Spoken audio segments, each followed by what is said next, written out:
негізгі қасиеті. Енді біз алдыңғы сабақта қатынас ұғымымен танысқанбыз. Ендеше, мысалы, 5-тің 15-ке қатынасы, 7-нің 21-ге қатынасын қарастырайық. 5-тің 15-ке қатынасын ары қарай шығарып көрейік.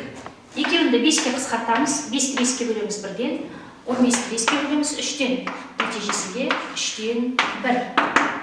7-нің 21-ге қатынасы, екеуінде 7-ке қысқартамыз, 7-ге 1-ден, 21-ге 3-ден, нәтижесінде 3-ден 1. Енді қараңыздар, екеуіндегі 3-ден 1 шығып тұр. 5-тің 15-ке қатынасына да 3-ден 1, 7-нің 21-ге қатынасында да 3-ден 1 шығып тұр. Яғни, мұна екі қатынас бір-біріне тең екен. Екі қатынастың теңдігі пропорция деп аталады. Ендеше, әріппен көрсетейік. А-ның В-ға қатынасы тең болады С-ның Д-ға қатынасына. Енді бөлшекпен де көрсетейік. А-ның В-ға қатынасы тең болады С-ның Д-ға қатынасы. Бұл жердегі А, Б, С, Д кез келген сандар. Ендеше, А-мыз тең емес 0-ге, В-мыз тең емес 0-ге, С-мыз тең емес 0-ге, Д-мыз тең емес 0-ге деп қарастырамыз. Енді, қараңыздар, мына жердегі А-ның В-ға қатынасы, С-ның Д-ға қатынасы. А мен Д-мыз шетінде тұрғандықтан, оның пропорцияның шеткі мүшелері дейміз. Шеткі мүшелері. В мен С-мыз ортаңғы мүшелері деп айтамыз. Ортаңғы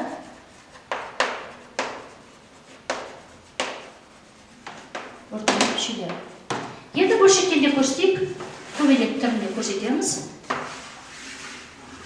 А мен Д шеткі мүшелері, В мен С ортаңғы мүшелері. Енді пропорцияның негізгі қасиеті шеткі мүшелерінің көбейтіндісі ортаңғы мүшелерінің көбейтіндісіне тең. Енді осыны көрсетейік. Яғни шеткі мүшелерінің көбейтіндісі А көбейтілген Д тең болады В көбейтілген С-ға. Мына жерде де А-ның Д-ға көбейтіндісі тең болады В-ның С-ға көбейтіндісі. Ендеше бағанағы бірінші мысалымызға қайрадан оралайық. Мына екі қатынастың теңдігі пропорция деп айтқанбыз. Осы пропорцияның шеткі мүшелерін көбейтейік. 5-ті көбейтейік 21-ге, тең болады 7-ті көбейтейік 15-ге. Енді осыны бағандап көбейтіп көрсетейік.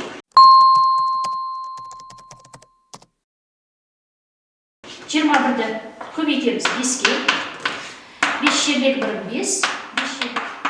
Тең болады. Келесі 15-ті көбейтейік 7-ге. 7 жердегі 5 35, 5 105.